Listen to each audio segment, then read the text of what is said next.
Thank you, Mr. Chairman. And Mr. Witty, the FBI has repeatedly warned that the healthcare sector is particularly attractive to cyber criminals. As your testimony notes, United alone experiences an attempted cyber intrusion once every 70 seconds.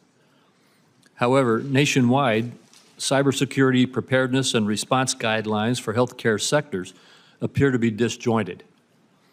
Without disclosing proprietary or security-related details, how do you intend to revise United's cybersecurity protocols to incorporate the lessons that you've learned from this experience?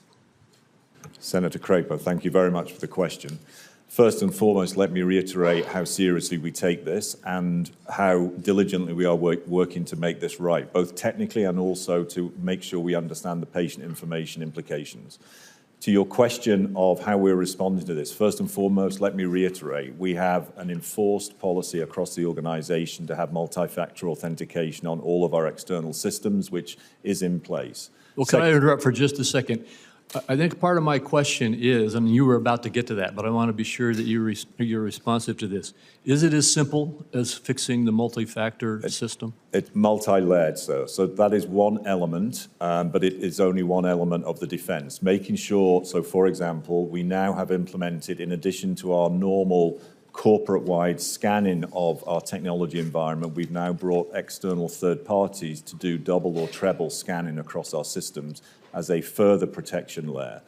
We've also made the decision to strengthen our oversight of cybersecurity at the company by bringing to our board on a every meeting basis Mandiant, which is the leading cybersecurity advisory service in America. They have been extremely helpful in understanding this attack, and they have become a board advisor to ensure that we have the very best advice at the top of the company.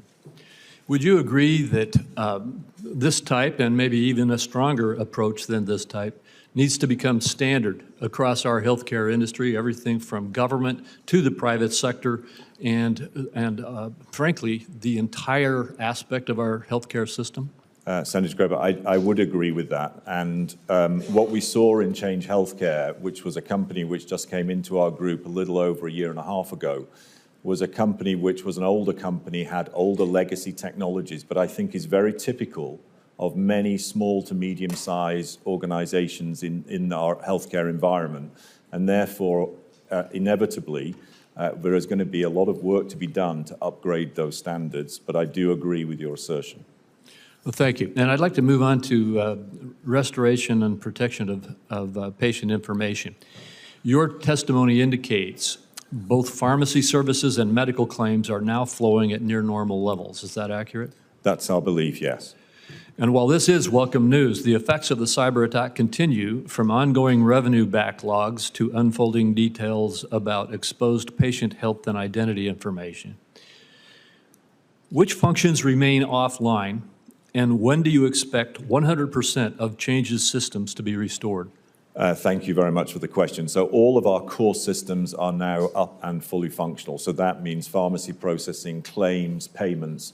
The systems which are not available are really ancillary support functions, so not determinative of the main claims activity or the payments, which is where the disruption has been caused. I'd also just like to emphasize that as soon as the attack took place, we encouraged providers to divert their volumes to other competitors to Change, of which there are several. And many of them continue to operate through those channels, which is another way in which normal service was resumed. Have you heard reservations from providers about reconnecting to Change? And if so, how are you working to address those concerns? Mr. Chairman, yes, I think that's a natural and good concern for people to have after an attack like this. You want to be reassured that the system is safe to reconnect to. That's why we disconnected so quickly in the beginning, so that we didn't infect anybody else. And the reason why it's taken longer than you might expect to recover is we've literally built this platform back from scratch so that we can reassure people that there are not elements of the old attacked environment within the new technology, the new technical environment that we've created. And we're sharing all of those details with clients and customers as they reconnect, and I'm pleased to say they are reconnecting substantially. All right, thank you. And finally, would you share an update on your understanding of the magnitude and the type of patient information that may have been obtained by the hackers?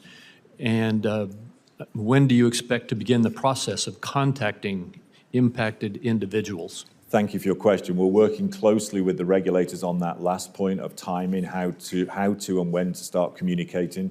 We want to try and avoid piecemeal communication, and it's our top priority to get this done just as fast as possible.